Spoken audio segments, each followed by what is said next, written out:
British company का इस प्रथम चरण में यहाँ के व्यापार पे एकाधिकार स्थापित हो गया। नेक्स्ट की अगर बात करें कि ब्रिटिश कंपनी द्वारा, हाँ दूसरा है इसका हम मान के चलेंगे नंबर 2, वो ये है कि भारत में ब्रिटिश कंपनी को एकाधिकार समाप्त हो गया। ब्रिटिश कंपनी द्वारा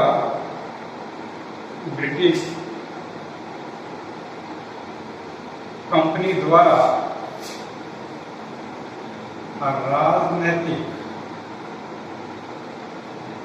प्रभाव स्थापित कर ज्यादा से ज्यादा राजस्व एकत्रित, ज्यादा से ज्यादा राजस्व एकत्रित यही शब्द लेते हैं, राजस्व प्राप्त करना। यानी कि इस प्रथम चरण में जब इनका एकाधिकार हो गया तो अब इनको बंगाल की दीवानी प्राप्त हो गई। आपको पता होगा हमने बात की थी 1764 में बक्सर के युद्ध के बाद, एक साल बाद 1765 में इलाहाबाद की संधि हुई। इलाहाबाद और कड़ा की संधि के दौरान बंगाल के नवाब, अवध के नवाब और दिल्ली के मुगल शासक तीनों के साथ ब्रिटिश सरकार ने इलाहाबाद की संधि की। इलाहाबाद में जहां पर कंपनी ने बंगाल, बिहार के क्षेत्र का और उड़ीसा के क्षेत्र का दीवानी अधिकार प्राप्त कर दिया, अर्थात वहां से राजस्व इकट्ठा करने का अधिकार कंपनी को मिल गया। जबकि शांति स्थापना करने का, शांति बनाए रखने का जो अधिकार था वो नवाबों के पास था, और अगर किसी तरह की कोई भी परेशानी हो तो उसकी जिम्मेदारी शासन पे है। यानी कि शासन करने वाला तो एक ही था, नवाब, लेकिन जो एडमिनिस्ट्रेटिव सिस्टम था तो वो दो दिशाओं में चल रहा। राजस्व कोई और ले रहा था और प्रशासन कोई और संभाल रहा था। इसे द्वैध शासन व्यवस्था का नाम भी दिया गया, इस नाम से भी जाना जाता है। तो इसका जो मूल उद्देश्य था ब्रिटिश कंपनी का कि इन क्षेत्रों के अंदर भारत में राजनीतिक प्रभाव स्थापित करके ज्यादा से ज्यादा टैक्स कलेक्ट करना। इसके बाद हम एक बार इसको हटा देते हैं, फिर आगे बढ़ते हैं कि इस पूंजीवाद के चरण के और मुख्य उद्देश्य क्या रहे इनके पूंजीवाद के जो थे, वो था कम मूल्यों पर। मैं नेक्स्ट पॉइंट लिख रहा हूं,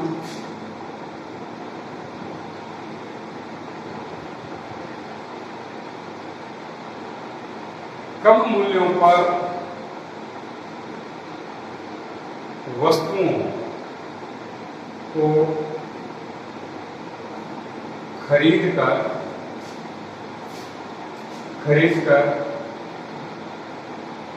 यूरोपीय बाजारों में महंगे दामों पर बेचना, इसको निवेश करना भी कहा गया। इसको निवेश करना भी, यहाँ के पैसे को यहीं पे निवेश करना, या ये कहें कि यहाँ से सस्ता माल ले लिया जाता था और उसको ले जाकर ब्रिटेन में बेच दिया। अब ब्रिटेन से पैसा लेने की जरूरत ही नहीं, यहाँ से सस्ती वस्तुएं खरीदते थे, विदेशों में ले जाकर महंगी बेच देते थे, वहाँ से सस्ती वस्तुएं खरीदते थे और भारत में लाके उनको महंगे दामों पर सेल आउट कर दिया जाता था। यानी कि कम मूल्यों पर वस्तुओं को खरीद कर यूरोपीय बाजारों में महंगे दामों पर बेचना। अब हम बात करते हैं नेक्स्ट कि वाणिज्यिक पूंजीवाद के चरण में और क्या था। यूरोपीय प्रतिद्वंदियों को, हाँ एक इसका वाणिज्यिक पूंजीवाद का चरण ये भी रहा कि यूरोपीय व्यापारिक प्रतिद्वंदियों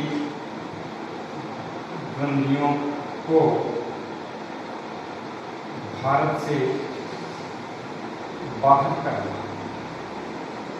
राजनीतिक क्षेत्र के अंदर तो इन्होंने युद्ध करके उनको बाहर किया, लेकिन व्यापार पे एक अधिकार प्राप्त करके यहाँ के लोगों से ये एडवांस पेमेंट देके कम दामों पर उनकी वस्तुएं खरीद लेते थे, पर बाद में उनको इसी मार्केट में, बाहर के मार्केट में भी महंगे दामों पर बेचते थे। और जो बाहर के यूरोपियन अदर व्यापारी थे, उनको बेचने के लिए या खरीदने के लिए भारत में कोई मंडी मिली ही नहीं, उन्हें कोई मंडी प्राप्त नहीं हुई। इसीलिए इसके जो वाणिज्यिक पूंजीवाद था, इसका जो एक महत्वपूर्ण चरण था वो ये भी रहा कि यूरोपीय व्यापारिक प्रतिद्वंदियों को भारत से बाहर करना। और एक इसका और जो वाणिज्यिक पूंजीवाद के चरण का फायदा था वो ये था कि पूंजी निवेश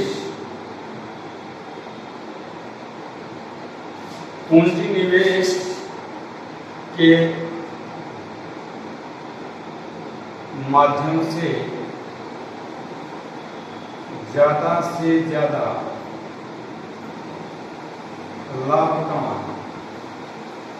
इट मीन्स यहाँ का पैसा यही इन्वेस्ट किया, यहाँ का सस्ता माल खरीदा, उसको तैयार करके भारत की मंडियों में ऊंचे दाम पे ही बेचा, उससे जो प्रॉफिट हुआ उससे और माल लिया। यानी कि पूंजी निवेश को, यहाँ की पूंजी को यही निवेश किया।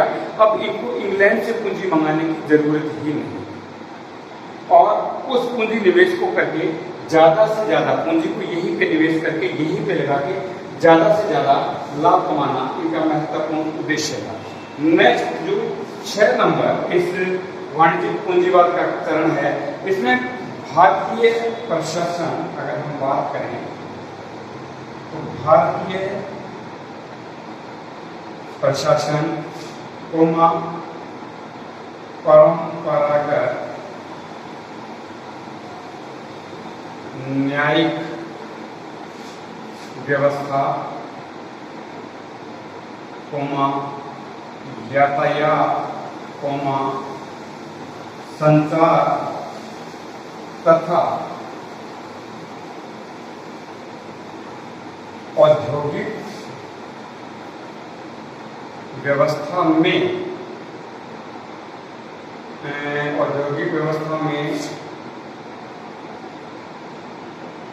विशेष मौलिक परिवर्तन किए